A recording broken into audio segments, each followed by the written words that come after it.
Hello, fictional. Welcome to the What If Issei. Today we are gonna see, what if Issei was the hidden dragon leader? Part 9. If you end up liking this video, please consider subscribe, so without further ado, let's get into the video. Ria's I'm about to come Issei Hyoudou roared as he slammed into Ria's from behind. The pair were currently naked in the orc clubroom, and Ria's was bent over her desk as Issei slammed into her with all his vigor focused on her and her alone. Issei fill me up, Ria smiled happily enjoying the feeling of Issei deep inside her at last. This was the man she desired most, and here he was fucking her in the middle of her home base, and on top of the very desk she gave orders to her peerage. Okay, Ria's here, Issei started to say, but all of a sudden the world went dark. Ria's apartment, damn it, Ria's cursed as she opened her eyes, the moment with Issei just another vivid dream. It was far from the first time she dreamt of Issei having sex with her, and it wouldn't be the last. Well, they've had sex a few times but neither was anything to write home about. The first was an anal session in exchange for training Gasper. The second time was more traditional, but he only did it to make it easier to reveal that the kendo club he had spent most of his time with had discovered the truth about devils.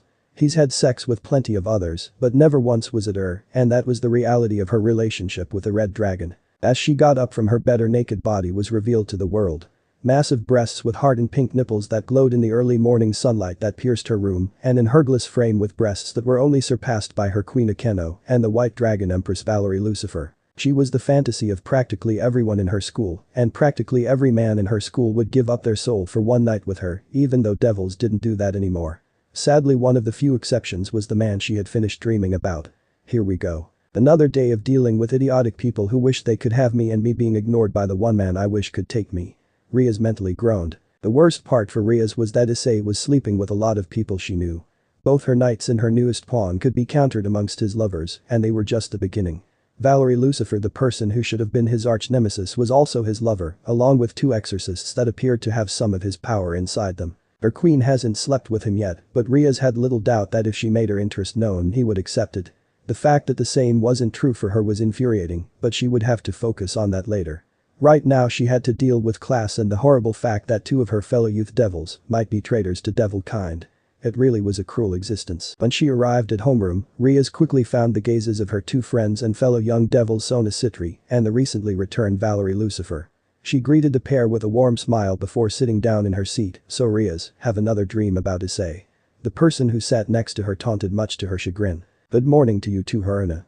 Ria's deadpanned. Haruna was the captain of the school's kendo club and was another of the women who gained Issei's favor. She and Haruna never got along before, but it only become worse when she realized her connection to Issei and the fact he'd been screwing her for months now. We've got a match today, which means I'm going to be stealing our manager. Hope you don't mind. Haruna smirked. It's fine, Ria's replied, holding back her annoyance since it really wasn't her choice. You should stay focused on kendo, Haruna. If you don't pay attention, one of the others will surpass you. Sona quipped, coming to the aid of her friend. Maybe so, but at least it'll be a fun ride. Speaking of ride, you should take that whipping boy on the council, Soji or whatever his name is, for one. Getting his stick up your ass might be better than the one currently there. Haruna taunted once again, causing Sona to glare at Haruna viciously. Sona was about to respond, but the teacher walked in, tabling the conversation. It was fortunate that it had, or Sona would have likely lost her composure. Haruna was terrifyingly good at that normally, but now she would be almost impossible to deal with since the truth about them was revealed. It's going to be a long day. Ria's thought to herself. Luckily for her, the rest of the day went by quickly for Ria's, and soon it was time for the orc to gather and discuss the latest news. Alright everybody, it's time to discuss what Lady Aguirre's told us yesterday. Ria said calmly. Sikvera's news was a big deal, and there was no telling what would happen next. There's not much to discuss, honestly. Zephyrdor is a dick and somebody tried to kill him but failed, Valerie said nonchalantly. I'm not so sure. Irina spoke up, causing Ria's to twitch. Irina was Issei's childhood friend and along with her partner was given some of Issei's power. A move done to prevent Ria's from turning them into devils after the disastrous Kakabiel mission. I take it Loverboy had some insight. Valerie smirked. Issei was disgustingly clever and his insight was as valuable as his member was. If he had any suspicions, Ria's would want to know. That's right. Issei said that somebody trying to burn down a high-class devil's mansion would have to be bold or stupid. Irina said calmly. And he's right. Even I know a little bit of water magic. It's not on Sona's level, but it's enough that burning down my house would be pointless. Ria's nodded. If that was his insight, it was pitiful. If the target wasn't the mansion, doesn't that mean that Zephyrdor was the target in the first place, since his room was the target? Ingvald said curiously. Valerie and Ria's eyes both widened at the statement, "You're right. The question is why would somebody target him?" Ria's exclaimed. "That's not the question, Ria's. The real question is who would target him," Valerie said with an ominous expression on her face. Things were getting dicey and they had more questions than answers. Hopefully Issei could provide more the next time he chose to grace them with his presence. Later that night Ria's was at the desk in her apartment in a pink V-cut nightgown that went down to her knees and barely hid her glorious bust. Unfortunately, her thoughts weren't on the human world homework that sat in front of her. All she could think about was the match with Sona and about everything going on in the devil world right now. "This really isn't the time for a rating game," Ria said solemnly. Zephyr's attack on Valerie was a major move and the fact somebody saw fit to burn down his room afterwards was shocking. Her focus changed when a magic circle appeared in her room. To her surprise it was Issei Hyoudou himself who appeared. "There he is, I was in the neighborhood and thought I should stop by." Issei smiled. This should have made Ria's happy, but instead she felt annoyance. "What did you do this time, Issei?" Ria's frowned before standing up to face the Red Dragon Emperor. Issei never went to her for anything unless he had a motive and she doubted sex was on the table. "Nothing. I just wanted to talk to you about your match with Sona. Seeing as how I've been busy, I figured sparing a night would work." Issei smiled. Ria sighed considering this was very much Issei. "There's nothing you can tell me that I don't already know about Sona. I'm stronger in practically every position." Ria's huffed. She really wasn't in the mood for his mind games right now. "If that's your mentality, Sona will beat you, Ria's." Issei replied, a frown adorning his face. "What was that?" Ria scowled. Issei wasn't here to sleep with her and now she was being lectured. This was not what she needed and not what she wanted. Beware the underdog. It's a human phrase that works very well when you think about the comparisons between Sona and you. "I don't see how Sona is an underdog at all." Ria's replied angrily. Issei frowned because Ria's hadn't changed, which meant it was time for his usual brand of motivation. Using his speed, he got behind Ria's, who surprisingly didn't flinch, and grabbed her breasts from behind, above the sheer pink nightgown she was wearing. "The two most precious people in Sona's life are her sister and you. Unfortunately, those are also the two people she must always compare herself to." Issei smiled, groping Ria's shamelessly. Ria's wasn't about to resist Issei, since he rarely did anything to her. "What's your point?" Ria's moaned as Issei's skilled touch caused her arousal to rise. The smiling Issei grabbed the top of her nightgown and slid them down Ria's body, stripping her naked with no resistance at all. "Outside of the fact you two are both siblings of a devil king, you surpass her in pretty much every way outside of intelligence, and because of that she's been forced to use that mind of hers to become a true monster." Issei smiled, his shameless groping continuing to drive the Grimoire heiress. I shouldn't underestimate Sona, NGHH. In fact, I should be more cautious with her." Ria surmised, her arousal growing even more as Issei continued his molestation of her body. She was certain if Issei reached into her pee he would find it filled with juices. "Exactly," Issei replied with a smile before rewarding Ria's by spinning her and pulling her into his body for a heated kiss. The pair made out for close to a minute before Issei pulled away. "Issei, please." Ria's pleaded, wanting Issei to cure her burning arousal with his monster stick. "Sorry, but you still haven't learned your lesson, Ria's. When that time comes, I'll make these visits end on a more pleasant note." Issei smiled before pecking Ria's on the cheek and vanishing via a magic circle, leaving the Grimoire heiress naked, frustrated and aroused. The part of her cursed because Issei was once again leaving her high and dry, but another part of her wondered just what Issei meant by her lesson. "Damn it, Issei." Ria's muttered in annoyance. Her focus for that night changed towards finishing the orgasm that Issei was building up and figuring out how she could ensure he would do it himself next time. As she arrived at the orc, Ria's was annoyed since none of the issues bothering her seemed to have been resolved. Fortunately for her, Issei was in the clubroom today and perhaps she'd get some idea of what he was talking to her about last night.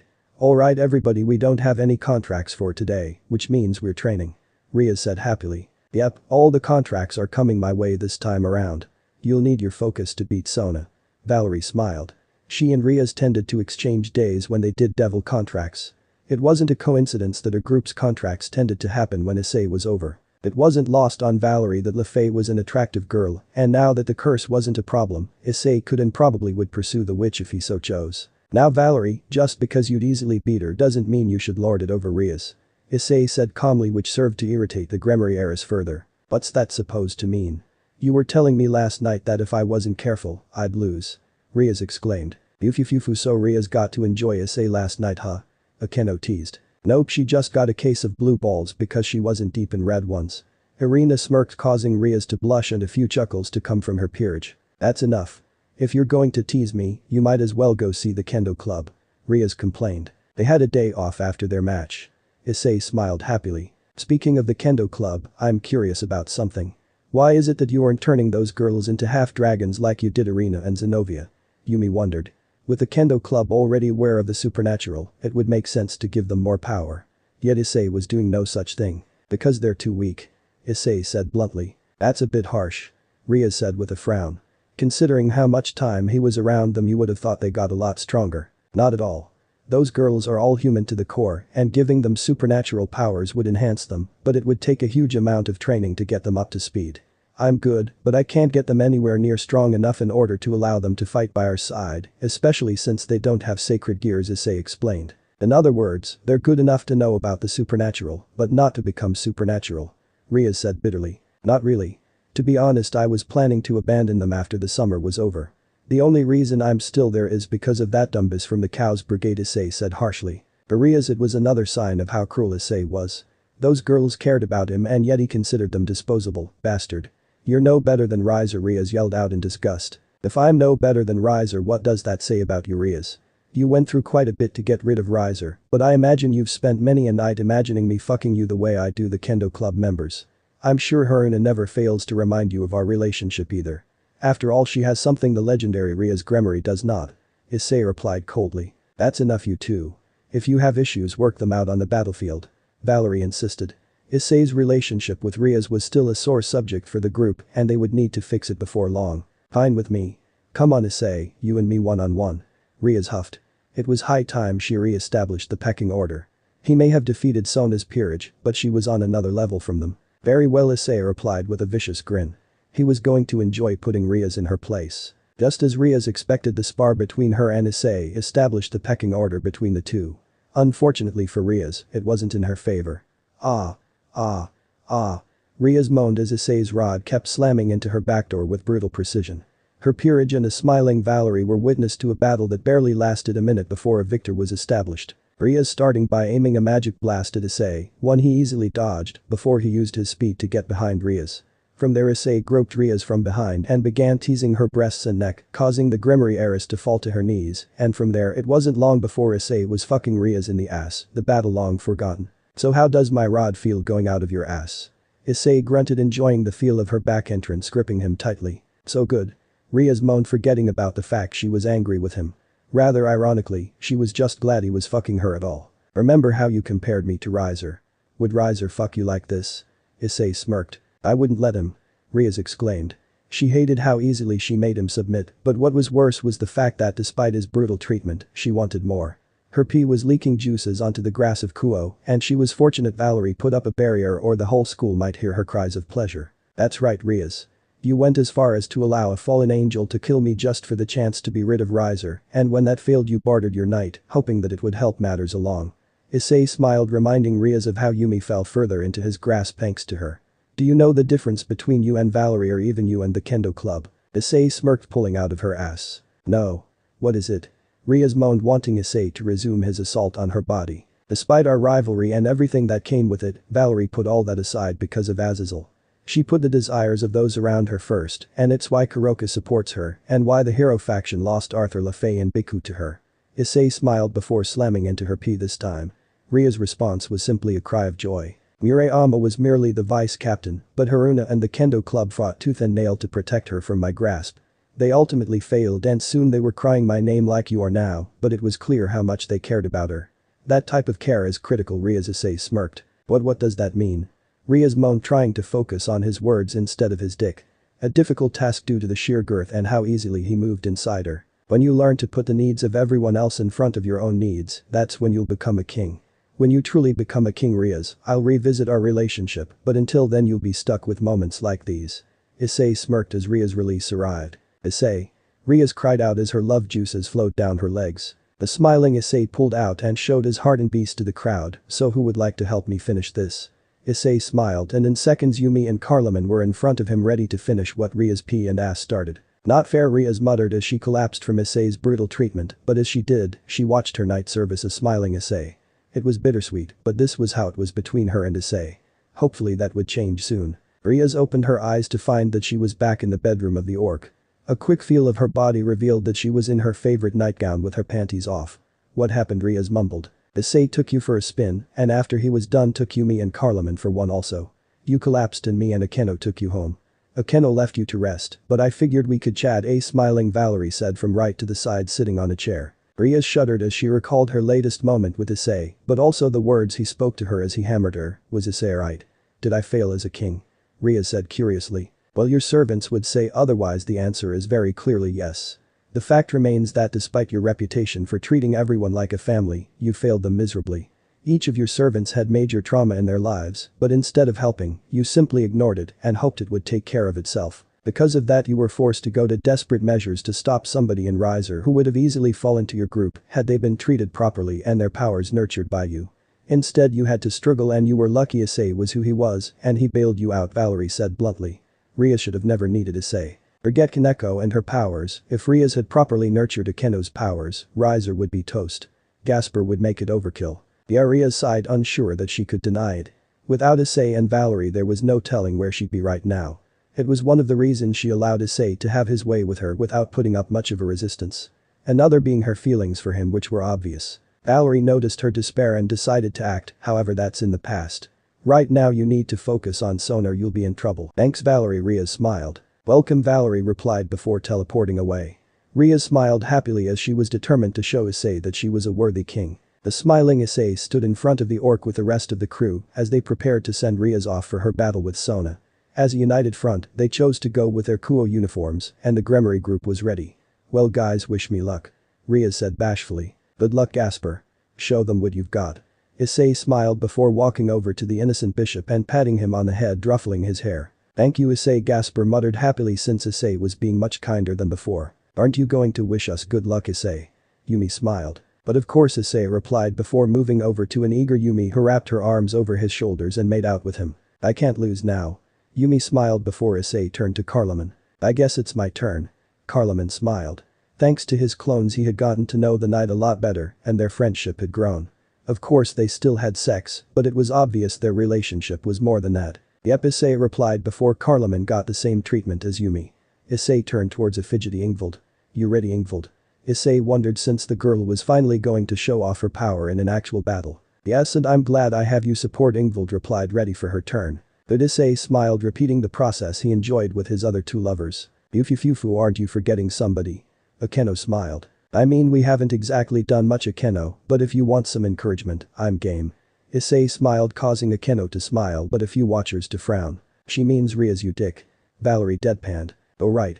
Issei chuckled before turning towards the Gremory heiress. Save my reward for after the battle. I'm going to show you how much we've improved.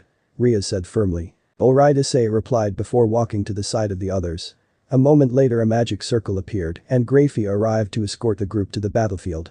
This was Ria's moment and she didn't intend to waste it. What a horrible battle, Issei groaned as he sat on a couch after watching the battle between Rias and Sona. Rias ultimately won the battle by confronting Sona and using her strength to carry the victory, but in between was hard to watch. It wasn't that bad, Issei. Sona is incredibly smart and Rias as well not.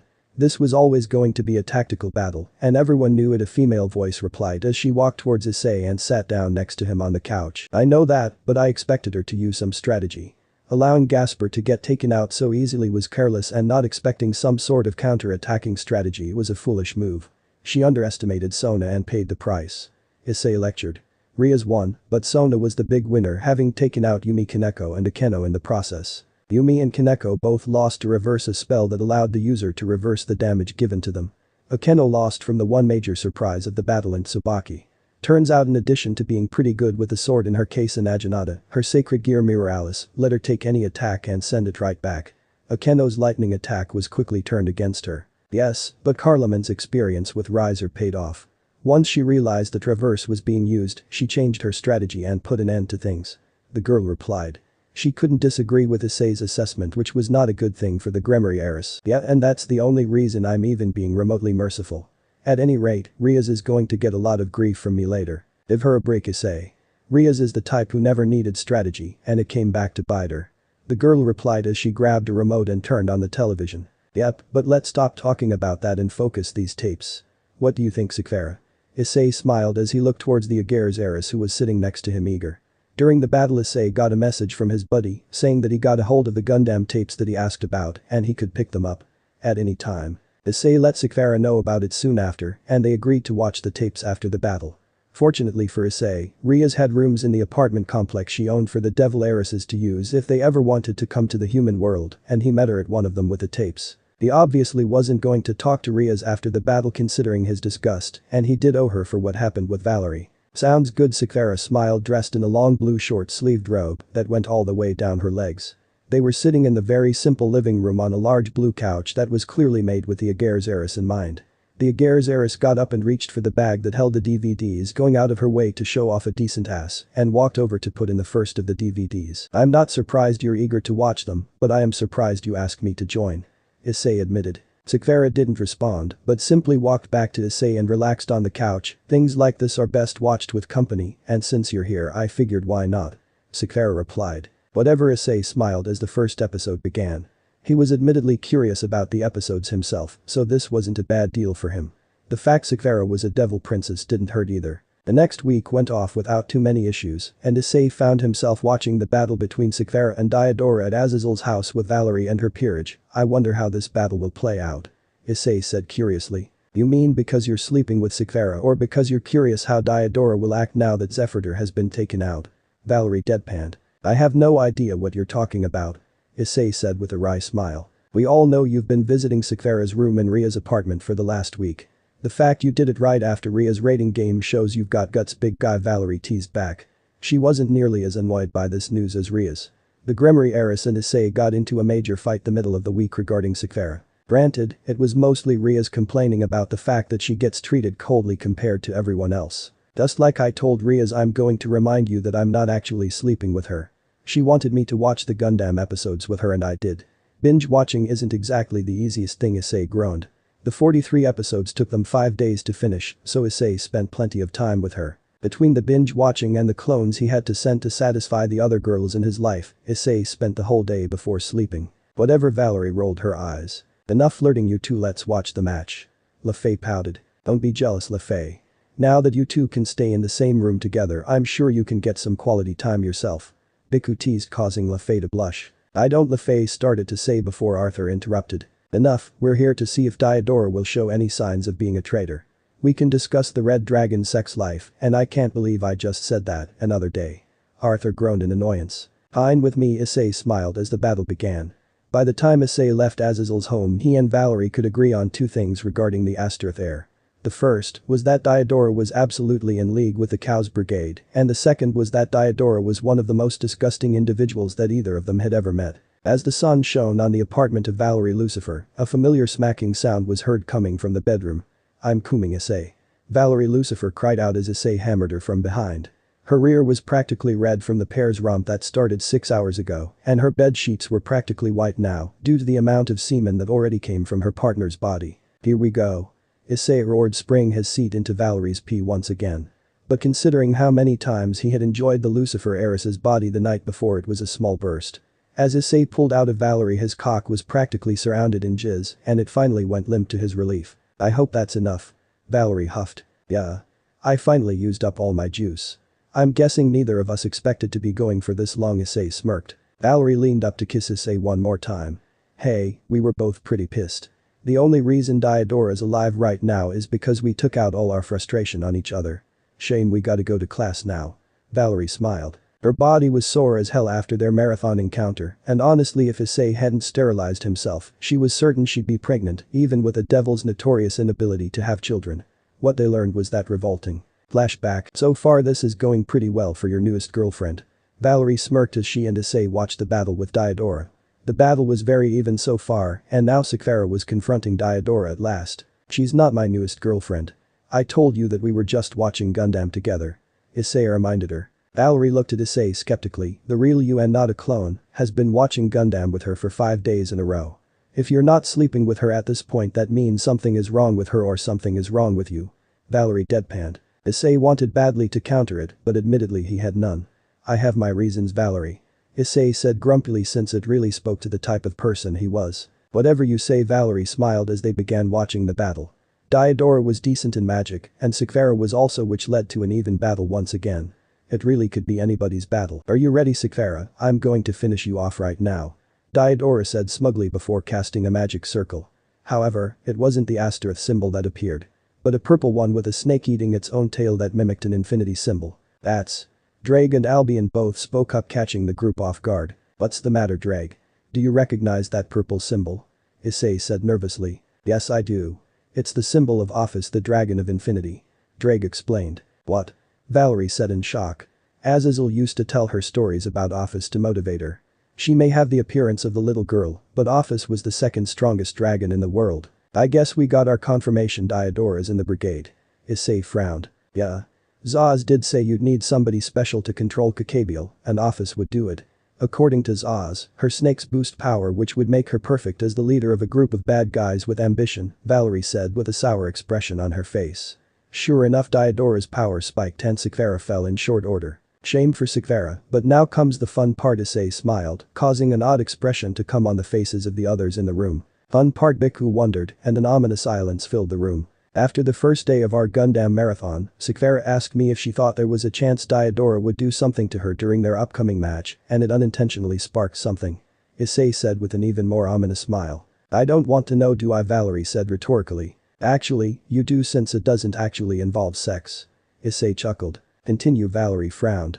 Issei was scary smart, and if he was onto something that spelled trouble for whoever he was focused on. It occurred to me that Diodora's plan to save Asia worked a little too well.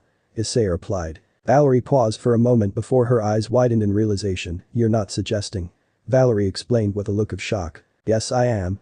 Issei replied, aware she came to the same conclusion he did. Care to fill us in? Kuroko wondered. The two looked towards each other before Valerie spoke up. Because of her status as a holy maiden, Asia would have lived in a compound that was heavily fortified with not only exorcists, but spells that would prevent people from getting to her very easily. Somehow, Diodora managed to get into the compound safely and got to Asia without dying, and then managed to escape without anybody realizing who he was. That would require incredible skill and planning, not to mention guts, to even attempt such a thing. Valerie explained. That's right. It occurred to me that perhaps it wasn't the first time he did it. Issei confirmed as the Lucifer peerage's eyes widened. In other words, you believed that Asia wasn't the first victim of Diodora's scheming. Arthur concluded. That's right. I asked Sekvera if it was possible for her to scan Diodora's peerage during their battle and find out what type of race they were and what type of powers they had. She agreed, and she was going to send me the data after the battle. Issei replied calmly. Around 10 minutes later, Issei's phone rang, and sure enough, it was data from Sekvera. As he read through it, Issei's eyes darkened almost to the point that his curse might activate. Issei, are you okay?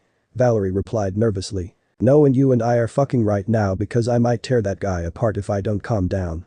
Issei growled, a dark expression forming on his face. Okay, Valerie replied before dragging Issei over to her bed, both because he clearly needed to relax and she wasn't about to turn him down for a good fuck.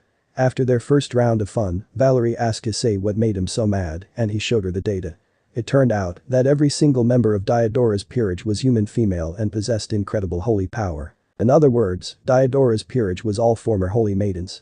The knowledge caused Valerie to slam her lips back in raw fury, and the marathon began. Flashback end. So are we telling Rias? Since it's her peerage member, she might want to know. Valerie sighed. For now, no. Just keep doing what we're doing. Issei replied calmly. There was no reason to tell them now. Asia was a gentle girl, and telling her about what they discovered was simply a bad idea. I don't like it, but I agree. Hopefully he stays away from Asia for the time being. Valerie replied. We'll see. Issei nodded. As a pervert himself, Issei knew Diodora's type, and he knew that the chances of him staying away were virtually zero. Diodora would make a move soon enough, and then things would get extraordinarily interesting. Lunchtime was usually a tedious time for Issei, and this one was no different. So Issei, who's joining you for lunch today? Murayama wondered. Now that the second-year girls knew about the orc, they were more comfortable walking over to them and joining in on their lunch. As a result, the girls came up with an agreement where Issei would choose his lunchmates for the day from the pool of second-year kendo club girls Yumi, Carlem, Ingvald, and Asia. Irina and Zenobia were always standards, which is why they were exempt. Today I'm going with an all-orc lineup. So Yumi, Carlem, and Asia and Ingvald care to join us for lunch? Issei admitted to the shock of Murayama and Caddis. Sure, Issei replied, and the group made their way to the rooftop, which had become a bit of a harem hotspot for Issei. Once they arrived, everyone sat down and got their lunches, but the elephant in the room was quickly addressed. I'm surprised you're not including one of them at all. Ingvald spoke up. I figured it would be easier to talk about devil business without them. Issei replied. Good point. Ingvald sighed. They could talk about the supernatural to a point, but the girls were not devils, and that meant they weren't privy to certain things. Since the first round of battles is done, do you have any idea who they'll have face who? Ingvild wondered, remembering the conversation with Riaz the other day. No clue. With Zephyr dead, he's out, which means the options for battle are between Serg, Sona, Sakvara, Valerie, you guys, and Diodora. Issei replied. Issei's ideal matchup would be Valerie versus Diodora, Sakvara versus Riaz, and Sona versus Serg. He wanted to avoid having Riaz face Diodora for as long as possible. Sona facing Sakvara wouldn't be bad either, but it would leave the Grimoire against Serg, which was not a battle he'd particularly like. Sona versus Valerie would be a horrible mismatch, and Riaz versus Valerie would be pretty much the same thing. To say Riaz was in a bad spot was an understatement. So if you were choosing, who would you have face who? Carloman wondered. You guys versus Sakvara, Sona versus Serg, and Diodora versus Valerie. Issei replied quickly, causing a few odd stares. Those are some interesting matchups, Issei. Care to tell us why? Irina wondered. Sakvara is Sona but a little stronger, and it would do Riaz some good to get used to a more technical style of battle. Serg is Riaz but stronger, so Sona would get the same thing. Valerie is stuck with Diodora because he's the odd man out. I see, Irina replied, but she didn't buy it. Issei was hiding something. The question is what? Later that night, an exhausted Issei was sitting in his bed ready to relax. The whole Diodora situation was such a mess that he really didn't want to deal with it all, but he had no choice. The supernatural is such a pain. Issei groaned. Yes, but you've known this was coming ever since the battles were first announced. Honestly, we both know the real result of the next battles. Drake reminded him. Yep, Issei replied. They would have Riaz face Diodora with Valerie facing Serg and Sona facing Sakvara. Assuming Diodora goes first, it means he'll get his shot at Asia, and they have an excuse to not have the other battles. Valerie no doubt knew the same thing he did, which is why she was so annoyed by the news about Diodora. A knock on his door interrupted his thoughts. Haman and Irie, Issei said calmly, aware his childhood friend was outside. Irina walked in dressed in her favorite sleepwear, which consisted of a light blue t-shirt that strained against her massive breasts and a pair of purple booty shorts, and made her way over to Issei with an expression that spelled trouble for Issei. So Issei, we need to discuss something. What's that? Issei asked with intrigue as he leaned up to face his friend. What happened while you were with Valerie the other day? I could tell something was bothering you the whole day, Irina said nervously as she crawled onto the bed and next to Issei. She wasn't going to let Issei avoid this topic. Issei sighed, knowing he couldn't talk her down, and reached for his phone. This is why.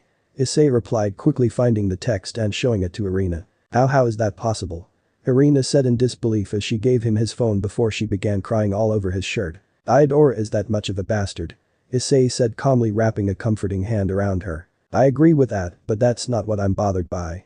What bothers me is that there's no way the church wouldn't have realized something was off and they did nothing. Irina sobbed. The old phrase fool me once, shame on you, fool me twice, shame on me applied in spades in this situation. Diodora had a full peerage with 8 pawns, 2 rooks, 2 knights, 2 bishops and a queen. Somebody targeting that many holy maidens should have been discovered. This was negligence of the worst kind. Yeah, I thought the same thing. Issei frowned. Hiding the truth about God. Letting holy maidens fall victim to a devil with bad intentions when his were obvious. The church was looking worse and worse as far as he was concerned. We have to tell Riaz. We both know that the devil's going to arrange a battle between Riaz and Diodora eventually, especially since they know he's a traitor, Irina insisted. And what would you have her do? If she hides Asia, she actually makes it harder to protect her. Issei scowled. Sadly, the best thing to do would be to allow her to get captured. It's cruel on Asia, but there was no doubt that would be the right move. This sucks. Irina pouted, aware that things were only going to get worse. Yeah, Issei replied, unsure of what else to say. Asia was in the crosshairs of a true monster, and one that had already gone through extreme lengths to get her. There was no telling what he'd do next. The next day Issei was with the kendo club as they made their way to a competition. Hey Issei, I noticed you were staring at Asia a lot today. Murayama said curiously as she sat on his lap. Don't tell me you're jealous of little Asia. As much as I've enjoyed your body, that doesn't make sense, Issei smirked, fondling her breasts for emphasis. No, it's just odd. Murayama moaned in delight. Muri's right actually. You haven't shown any interest in her at all up until now. What changed for you to focus on her even for a bit? Caddis questioned. Issei frowned because the girls were becoming more perceptive. Something he blamed on their time spent with the orc. Asia's situation is a bit different from the others, so I give her a wide berth. Issei explained. It was true technically, but as far as he was concerned, Asia was the sort of girl who you just let be and go from there. Fine, Murayama moaned as her turn came to an end. Issei was annoyingly stubborn when he wanted to be. My turn. Yui smiled as she got up from her spot and walked over to Issei. Alright Yui come Issei started to say, but his phone rang interrupting them. Unfortunately for Issei, Murayama was the closest person to his phone due to sitting next to him, and when she saw who was picking up, she wasn't happy. Is this girl joking? Murayama scowled before answering the phone and putting it on speaker. Issei, we need to talk. The familiar voice of Genevieve Arcana spoke out, causing everyone to pause, including Issei. Issei's a little busy right now, but I can take a message. Murayama said with dryly. Murayama, this is not the time for games. Genevieve said angrily. You're on speaker, Genevieve. I can hear you just fine. Issei smiled before groping Yui and causing her to moan out loud. What the hell, are you having sex with somebody right now? Genevieve stuttered. Nope. We're engaging in some light foreplay to warm us up before the match. It's part of our routine with our manager, Murayama taunted. You're a freaking pervert, Murayama. All of you are perverts, Genevieve yelled angrily as Yui moaned in the background. I guess you don't want to talk after all. See you, Murayama smirked, pretending to hang up. Petty revenge was all she had on Genevieve, and you'd better believe she was going to take it. Wait. Genevieve screamed, causing Murayama to smile. Fuck Genevieve. Murayama said firmly. I wanted to follow up on what I told you guys at the tournament. Genevieve frowned, causing Issei perked up slightly. What did you tell them? Issei wondered. Nothing, Issei, Yui said hastily before getting up from her spot so the next girl could take her place. The girls did forget to mention that conversation with Genevieve, and it would only end badly. On the other side of the phone, Genevieve smiled, aware that it was time for payback. I told your girls about Diodora Asterisk because I wanted to warn you about him before you attended that meeting with the devils. Genevieve smiled. I see. Issei frowned, sending a glance the way of his girls. Anyway, I thought I should tell you that rumor has it he's going after that nun on the Gremory team the minute he gets a chance, and he's gathering forces to do so. Genevieve revealed, causing the Kendo Club girls to freeze. All that from a mile away. Drake chuckled. Yes, but I wish this was a private conversation. Issei frowned. Thank you for the information, Genevieve, but you do realize that you're playing with fire. Issei smiled with a hint of annoyance in his voice. If you were truly going to kill me, you would have done it back on the beach after you killed Kanya. If anything, I think you want to fuck me again, which is why you're keeping me alive, Genevieve replied very cheekily. Goodbye, Genevieve, Murayama growled before hanging up herself. That bitch. Caddis growled. Just ignore her, girls, and let's focus on the match. I believe Ryoko was next. Issei smiled. They wanted to know what Genevieve was saying, which is why Ryoko didn't take her spot earlier. Let's do it, Ryoko smiled before getting up. Whatever, Caddis frowned. They weren't going to let Issei get away with hiding something else from them, but they'd placate him for now. Sure enough, Issei received the familiar call from Murayama's necklace, and he made his way over to her room, expecting to answer some questions about what happened. Murayama was waiting for him at the edge of the bed, but she was dressed in her kendo uniform of all things. Thanks for accepting my call. Murayama said bashfully. I'm surprised you wanted a booty call considering we had sex a few hours ago. Issei said sarcastically. Well, I wanted to talk with you, which is why I have my kendo uniform on.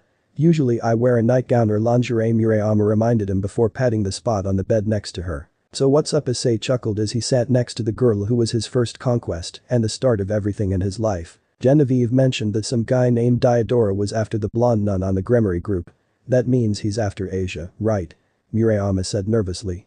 There were two blondes on the Gremory group, Yumi was one and Asia was the second. Given Issei's lack of a reaction, the guy was targeting Asia, and Murayama wanted to know why. You're far too perceptive for your own good. Issei smiled before pecking her on the cheek. Be serious, Issei. Murayama blushed. I am being serious. I'll answer the questions you want, but the conversation we're about to have is not a pleasant one. So was finding out that a bunch of my classmates were devils and that the guy who I'd been fucking for months could cause earthquakes and had a dragon inside him. This shouldn't be that bad, Murayama countered. Issei couldn't exactly respond to them. Very well then. I guess we'll start with the fact that before Asia came to Kuoh, she was a holy woman living in Italy. Murayama looked at him in disbelief. Wait, you mean she was an actual nun? That wasn't just Genevieve messing with you because of how gentle Asia is? Murayama said in disbelief. Asia was as gentle as they came, and people often called her a nun as a joke, but to learn that she was an actual nun stunned her. That's right, and she was a special one at that. Asia possesses a sacred gear known as Twilight Healing. It allows her to fix any injury no matter how grave. Impossible. Murayama said in disbelief. Murayama, I have a dragon sealed inside my left arm. Perfect healing is nothing compared to that. Issei reminded her. Good point, Murayama frowned. Anyway, in a rather ironic turn of events. It was because of Diodora himself that Asia came to Kuoh in the first place. You'll have to explain that one, Murayama said in confusion. Do you remember our conversation on the rooftop after you found my binoculars? Issei smiled, recalling a much more peaceful time. I do. You told me that you'd been watching me for a while and you desired me because I was a swordswoman. However, you were determined to conquer me in battle first. Murayama chuckled, recalling the rather perverse beginning to their relationship. Iodora's connection to Asia is a more extreme version of that. Much like I coveted swordswomen, he coveted nuns, and his latest target was Asia. Issei replied. What did he do to get to her? I doubt a devil can just walk into the home of a nun without causing a whole lot of trouble, Murayama said ominously. Actually, that's pretty much exactly what he did, and he caused so much trouble that Asia was kicked out of the church and became known as the witch. That's horrible. Murayama frowned. Oh, it gets worse from there. He used his influence to smuggle Asia into Kuoh with the hopes of claiming her later. Rias interrupted those plans and gave her a new home, but the damage was done. So is that why you've stayed away from Asia? Murayama wondered. Sort of. I looked at Asia and saw somebody far too innocent for this world of ours. The supernatural is filled with some dark people who will do anything to get what they want, and I do mean anything. Issei smiled. It wasn't lost on him that he wasn't exactly clean himself, considering he came to the kendo club to get Murayama and ended up with a whole club. Murayama frowned at that since it reminded her of another unpleasant subject. You mean like that guy who kidnapped us during the summer? Issei smiled, wrapping his right arm around Murayama's shoulder. That's right. We got lucky that all he wanted was to fight me. He could have done serious harm to you girls, and it's also why I went so berserk on him, Issei countered. Murayama smiled because it showed just how much he cared for the girls that had become his through the strange circumstances. If I never discovered your binoculars, would you have eventually come after me, or would you have just continued to watch me and desire me from afar? Murayama blushed. The girls truly had no idea about Issei watching them, and given how skilled he was, they likely never would have. A part of her wondered how long it would take for him to make a move. I would have continued to watch you, but considering Yumi's visits, I wouldn't be surprised if she confronted me sooner or later and blackmailed me into joining Ria's peerage. I'd probably still be sleeping with her and a few others that I'm with right now, but you and the club wouldn't be among them, Issei explained. I see. Murayama frowned. But that's a hypothetical. Honestly, when you caught me, I was fully prepared for you to turn me into Sona. I could have never imagined that you'd not only give me back the binoculars, but you would start taunting me. Issei admitted. You were the mysterious hidden dragon. Everyone suspected you were a pervert considering how much Mitsuda and Motohama hung out with you. I was flattered that the reason you were hidden to everyone is because you desired me. Murayama admitted with a blush. Issei chuckled, but he knew the conversation was coming to an end. Well, if you have no more questions, I'm going to head back. Issei smiled as he got off the edge of the bed at last. He was about to leave via a magic circle before Murayama spoke up. Just so you know, I've never once regretted giving you back your binoculars, and I'm glad you're still our manager, Issei. Murayama smiled. Good to know, Issei replied before leaving. Business was over and there would be plenty of time for pleasure down the road. Alright class, it's time for the school festival. So can Ms. Kirishima please come up to the front? Azazel smiled as he met with the class to begin homeroom. Rather ironically, Kiryu was the old representative before she switched classes, but when it became time to choose a new representative, Murayama became the new choice instead of Issei. But the dignity and grace that she gained from the kendo club, Murayama led the class in the instructions of the club and everything else. Issei didn't care about most of it, but he did notice Zenovia chose the bread race. The fun part arrived when it came time for the three-legged race. Alright everyone, it's time to choose 2 people for the three-legged race. Any volunteers, or I'm picking the choices myself? Murayama smiled. When nobody spoke up, Issei figured he'd throw his lover a bone. I'll do it, Issei said calmly, raising his hand. Murayama smiled as she wrote Issei's name down as the first competitor. Alright, so Issei's player 1. Who is his partner going to be? Murayama questioned. Issei got a bad feeling when the supernatural girls in the class all looked at each other, but nobody gave any indication of wanting to do it. I've got a bad feeling about this. Issei thought to himself. Well, since nobody wants to do it, I'll select somebody. Murayama smiled before doing something that caused a massive stir. Writing down the name Asia Argento as Issei's partner. My name is Asia Argento, and I'm currently a second-year student at Kuoh Academy, as well as a devil under the watch of Ria's Gremory. Asia, hurry up.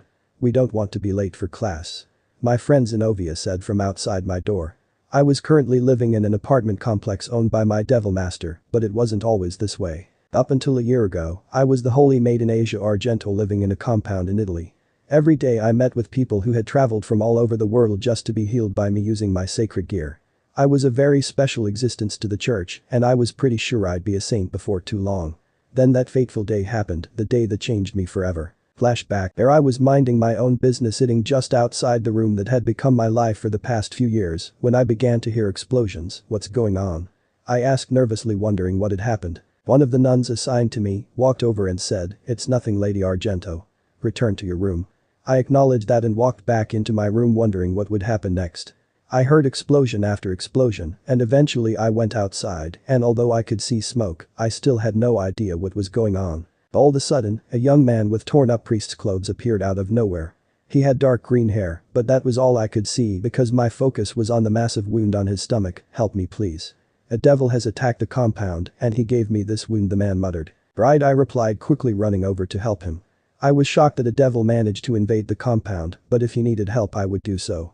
I quickly put my hands over his scar and, using my sacred gear, went about the process of healing him. "That can't be," a male voice said, running towards me. "Give me a second and he'll be healed," I replied, with his wound fully closing and leaving a scar before. "But that's impossible, the male voice repeated before he was interrupted by the young man below me. "Thank you very much, Asia," the person said in a cold voice that gave me chills.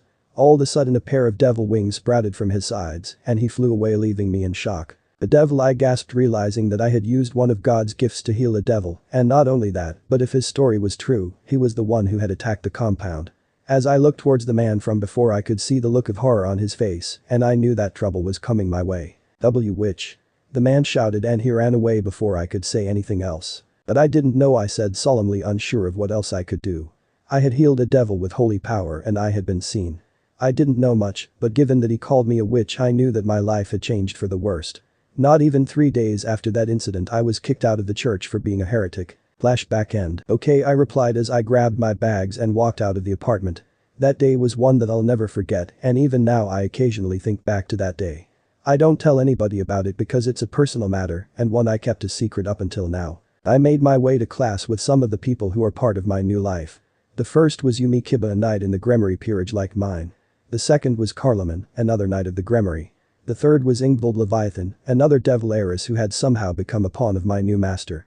The last 2 people with me were Issei Hyoudou and Zenobia Quarta. They were exorcists who came to Kuoh for a mission involving the holy sword Excalibur, but due to learning about the death of God, they were essentially kicked out. "Hey Asia, I'm gonna try to talk to Issei again today. I'm sorry he's being such an ass," Irina said bashfully. The Issei she was talking about was Issei Hyoudou. He was basically human outside of being the host of the Red Dragon Emperor, but he seemed to have influence over a lot of people in my new life. My master Riaz was in love with him despite the way he treated her. Irina, Zenobia, Yumi, Carloman and Ingvild were also his lovers, and he treated them much differently from my master. He and I didn't really interact much unless it was with his other girls, so I only knew a bit about him otherwise. "Don't worry about it too much," I replied. Issei always seemed like the type who knew way more than he let on, and I'm positive this was one of those times. We were made partners for the 3-legged race for our school's athletic festival recently, and while he didn't freak out, it was clear he wasn't happy with the selection. Ever since then, he'd been staying away from not only our club, but the kendo club that was practically his servants, and offered no explanation for it. "Alright," Irina replied, and we walked to class. What was going on? The first few periods of class went by quickly, and now it was time for gym. For the last week, we'd been given gym as a free period to work on the athletic festival. I was standing with Irina, Zenobia, Carloman, Yumi and Ingvild dressed in the white shirt and blue bloomers that were our school's gym uniform, simply using the time to relax. "Looks like he's playing soccer again." Irina frowned as she looked over to the field. Since the students could do whatever they want, the guys that weren't working on the athletic festival had taken to soccer. A bunch of people were watching from our class, including Cadis and Murayama. All of a sudden I notice Issei score as the crowd erupts, and Issei walked over to Cadis before kissing her on the cheek, while completely ignoring Murayama yet again, much to her chagrin. "Looks like Muri's still in the doghouse," Zenobia frowned. Clearly, he was punishing Murayama for choosing me as his partner, and that bothered me far more than I wanted to admit. What does he have against me? I wondered out loud accidentally. "Nothing, Asia. I don't get why Issei is that way, but I'm going to find out," Irina replied, which made me smile since she was closest to the others. "Why don't we race around for a bit, girls? We can worry about grumpy old Issei later," Carloman suggested. "Fine by me," Zenobia smiled. I was glad that my friends were getting along with me, but I still had to wonder what was going on. When class was over for the day, everyone got up to go to their various clubs, and it was no different for us. Well, sort of. The class all turned towards Issei and a very simple question remained. Would he go to the kendo club that was his in every sense of the word, or would he go to the orc who might as well be considering his influence there? "Irina, I'm heading home. If you want to stop by for dinner, that's fine," Issei revealed as he began to walk away. Fine, Irina replied, clearly still angry. It looks like he chose neither, and it was far from the first time. Issei, I called out, hoping that I could get him to say something. Surprisingly, he stopped before turning towards me. What is it, Asia? Issei said flatly. Did I do something wrong? I asked nervously. I had to know what was going on, and if so, what I could do about it. Issei simply looked back and said calmly, no, you haven't. If anything, it's the opposite. Issei replied with a hint of annoyance before leaving. Well, that was strange, Carloman replied. It was one of the few things he had said all week, and I agreed. Yes, it was. I said calmly, wondering what he meant. I needed answers, and I needed them soon, or my new life may fall apart. The next morning, I made my way to class with the girls, but halfway through Irina stopped. Is everything okay? I said nervously. No. No, it's not. Irina frowned as a single figure approached us. That's Yumi, said in shock. The person in front of us was a young man with dark green hair and a bowl cut, wearing some fancy clothes. I didn't recognize him, but it was obvious that he did. What are you doing here, Diodora? Irina said angrily. Who are you? The man named Diodora sneered back. I don't get it, why was Irina so angry, and why was he so defiant? Answer my question, Diodora asked her. What are you doing here in the human world? Irina said angrily yet again. That's none of your business. The person replied. This didn't make sense and I didn't like it. What's going on? I spoke up. Nothing, Asia. Why don't we take another way? Irina insisted, trying to move us away from him. Something was wrong. What's going on is that I came to see you, Asia.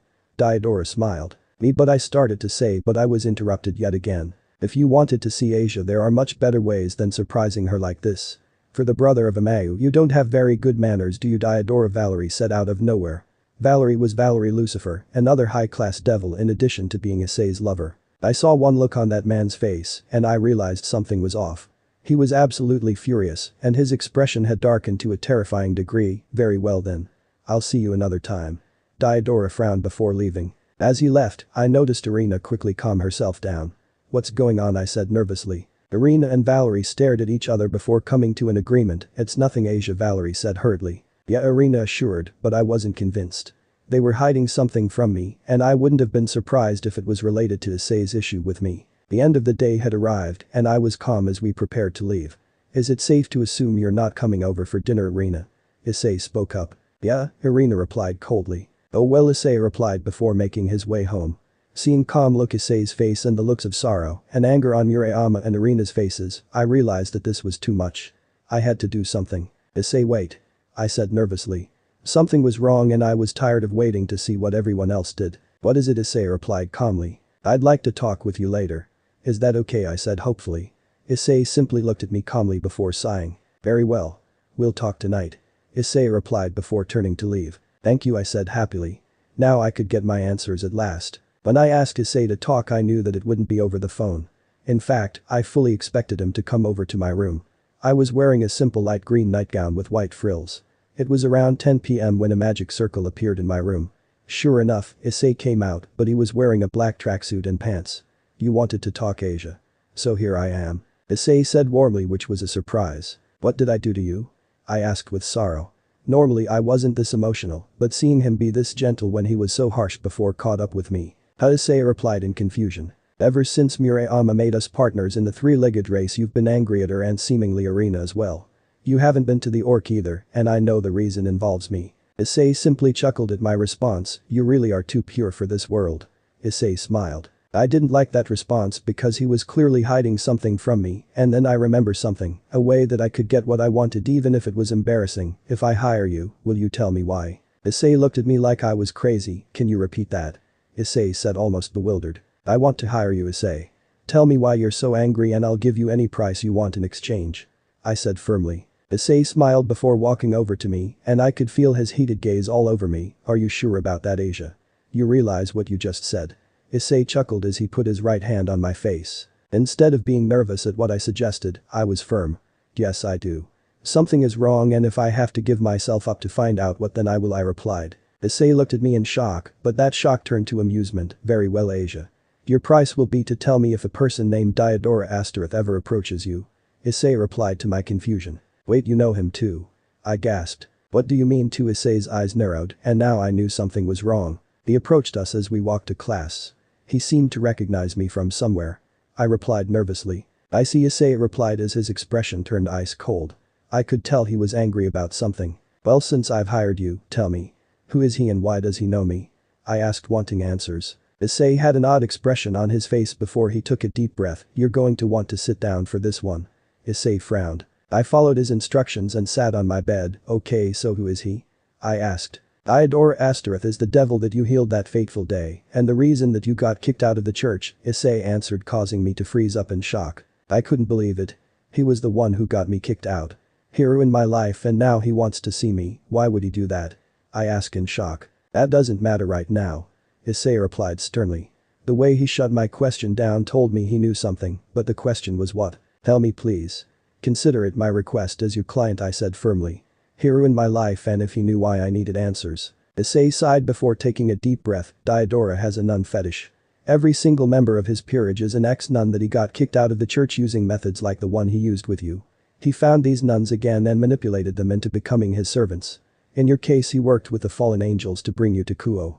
They wanted your gear and he wanted you. I wasn't there for that whole mess, so I don't know what happened that night, but I do know that once it was said and done you were with Riaz and the fallen were gone. I frowned as I recalled that day. Riaz and her group got to me just before the ritual to take my gear was complete. They saved me and killed Lady Raynor. I revealed. I see, and Riaz asked you to become her servant after that. Yes, and I accepted, I replied. Alright. Well, let's leave it at this. Diodora is not a good person, and if you see him, go the other way. Issei said firmly. Okay, I replied, glad that I got some answers. After that, Issei got up from his spot and left via his magic circle, leaving me with plenty of thoughts. The next morning, I was walking with the girls once again. So Asia. How did your talk with Issei go? Carloman asked me as we walked to class. It went well. I replied. Well, good for you. I guess welcome to the club. Carloman smiled before patting me on the back. Carloman, it wasn't that type of talk. Irina deadpanned, and when I realized what she suggested, I started to blush. Yet I just asked him about why he's been so distant to you guys. I replied, trying to keep the true contents of our meeting secret. He told you about Diodora, didn't he? Irina said with an odd glance, causing the others to freeze, which was a very bad sign. I took another deep breath. Yes, he did. Am I the only one who doesn't know? I said with a slight bit of anger building up. Wait a minute. What's going on? Carloman said in confusion. I calmed down since that meant not everyone knew what was going on. Short version is, Diodora makes your former master look like a gentle kitten, and he was after Asia. The long version can wait until later. Irina insisted. No, you guys are hiding something, and since it involves my friend, I want answers. Carloman insisted. Give me a second. Irina frowned before reaching for her phone and calling somebody. Hey Riaz, do you have a few minutes to talk? It's time to tell them we're 10 minutes away, but we can't use our magic yet. Got it. So we're going to the Orc. Zenobia said calmly. Yep, Irina nodded. Then let's go, Carloman said firmly. This was going to be a long day. When we got to school, we immediately went over to the Orc clubroom in order to talk. As we walked in, I noticed that Valerie was there along with the whole Grimoire peerage and finally Issei himself.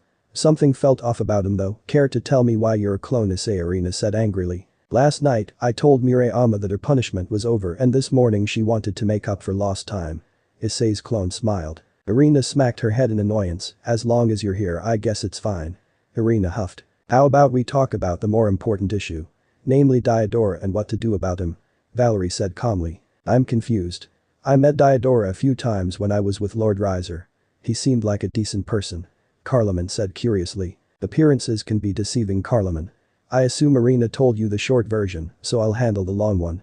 When Asia was still with the church, Diodora Astaroth set her up to be kicked out of the church by attacking the compound she was staying at and managed to get to her with grave injuries, fully expecting her to heal them. Unaware of his true nature, Asia did so, and when others arrived, he revealed his devil heritage and escaped using the shock that Asia managed to heal a devil to escape punishment. Afterwards, Asia was kicked out of the church for her crime and became known as the witch. This all happened around a year ago, Valerie revealed. That's awful. Carloman said in shock. But it only gets worse from there. Valerie spoke up. Half a year ago somebody came to Asia as a member of the church and revealed that there was a chance for her to be redeemed. The person claimed that if Asia could help rebuild this church which had lost followers, she would be allowed back. But isn't that the church the fallen angels were using? I remember Lord Riser mentioning he sensed fallen angels in the town at the church, but he figured Riaz would get to them eventually and never bothered. Carloman spoke up. That's exactly right. The person who came to Asia was working with the Fallen, and the group made a deal with Diodora so each of them could get what they wanted. The Fallen wanted Asia's ability to heal. A Fallen with the ability to heal wounds at the level Asia can would be a major asset to the Grigori. As for Diodora, he wanted Asia as a servant and was going to use the fact she was dead to make it far easier. Who knows what would have happened from there? Valerie revealed. Regardless of what would have happened, he's coming for Asia again. Irina spoke up. But he won't be able to get her since she's a member of Lady Ria's peerage. Carloman said firmly. Yes and no, Issei's clone said with a frown, causing everyone to focus on him. What do you mean yes and no? Carloman said angrily. Thanks to us knowing about his nature, Diodora is handcuffed slightly. If we weren't aware of what he was, Diodora could suggest a trade of pieces. Issei suggested. I was positive that Rias wouldn't do that, so I was safe in that regards. Which I would refuse. Asia is my precious servant and I wouldn't just let her go. Rias insisted, proving my point. That's fine, but that was one of his legal ways. Considering that he's worked with fallen angels before and who knows what, I'm sure he knows a few illegal ways to get to her. That thought bothered me far more than I care to admit. I'd never let that happen. Rias insisted, which made me smile. I'd hope so, Issei's clone smiled. Anyway, we gotta get to class since homeroom is starting soon. Valerie frowned. Yep. We'll discuss more later. I assume the real Issei will be here this afternoon. Can't say. The clone shrugged before vanishing. Admittedly, it was a lot to take in for me considering how connected to everything I was. We returned to the Orc after class and when we arrived, Rias was staring at a single letter on the table. Let me guess, Diodora. Irina scowled, causing me to flinch. Yep. He sent it during the day and I didn't read it. Just burn it. That letter speaks to what Issei was saying. Irina frowned. But I wanted to tell you about it first. Rias said calmly before burning the letter. So now what? We just wait for things to happen. Irina frowned. Sadly, I agree, unless you have any other ideas, Issei. Rias asked as everyone turned to Issei for guidance. I do. Irina's mother once told me that inside every person there are 3 sides. A warrior, a noble, and a beast. I say it's time to bring out Asia's warrior side like we did with Gasper. I see. He's going to target Asia somehow, but right now she's too weak. If we make her stronger, Diodora won't do as much damage when he does attack. Carloman smiled. Exactly. Issei confirmed. I'll call a Fae. Between her and Akeno, I'm sure we can come up with a battle style that suits her. Valerie smiled. Let's do it, I said happily. Everyone around me was so strong and now it was time for me to be stronger. I always felt helpless because I couldn't do a thing, but also because I needed something to bring to the table outside of my sacred gear. This would be a perfect chance to do so. It took us a few minutes, but LeFay appeared along with Kuroka to my surprise. LeFay was in a Kuoh uniform with Kuroka keeping her usual clothes. I heard you want to become stronger. Well, we're going to help. LeFay smiled. That's right, Nai. LeFay will be teaching you offensive magic while I'll be teaching you more defensive and support things. Thanks to your sacred gear we know you have tons of magical power and control. Now the question is, what type of magic do you want to learn? I don't know. I've usually been okay staying on the sidelines. I replied. Being able to heal was all that matters, but if I needed to be stronger I would. Valerie, Kuroka and LeFay frowned before Issei had a suggestion. Since Asia's not really the attacking type, what if we have her specialize in earth magic? That's perfect. It gives Asia a solid defense along with a decent bit of attack power. She'll be perfect for it. Valerie smiled. Then I guess I choose earth. I smiled. Well, in that case let's get started. LeFay smiled.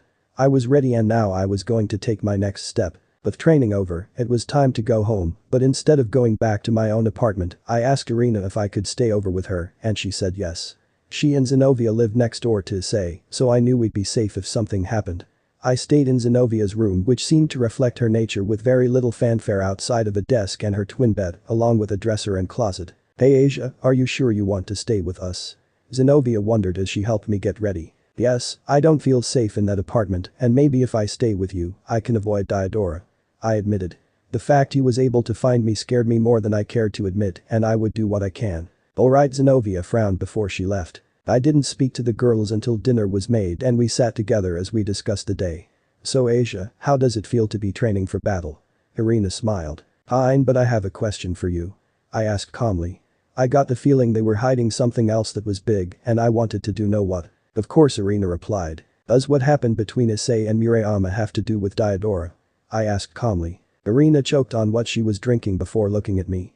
I gave her my best glare, knowing that I needed to realize the truth, and clearly Irina relented. Issei was very angry with Murayama because he felt that she intentionally chose you to be his partner. Did she? I asked, even though it was very much a rhetorical question. Yes, she did, and while I can't speak for the others, I'm positive that they didn't try to become Issei's partner for a similar reason. What reason is that, I wondered. Irina sighed before continuing. We wanted Issei to care about you, Asia.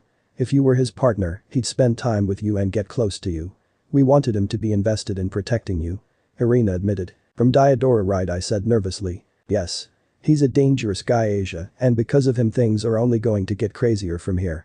Having Issei invested in you means there's a better chance that you'll be safe, Irina said calmly. Okay, I replied. Well, enough of that. Why don't you get some sleep? Irina said happily.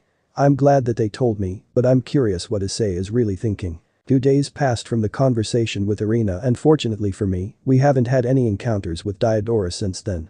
Issei was with the kendo club today, but as we arrived at the orc, I could see a look of annoyance on Ria's face, with Valerie significantly bothered. Is everything okay? Irina said nervously. Yes, but please sit down everyone. Ria said calmly.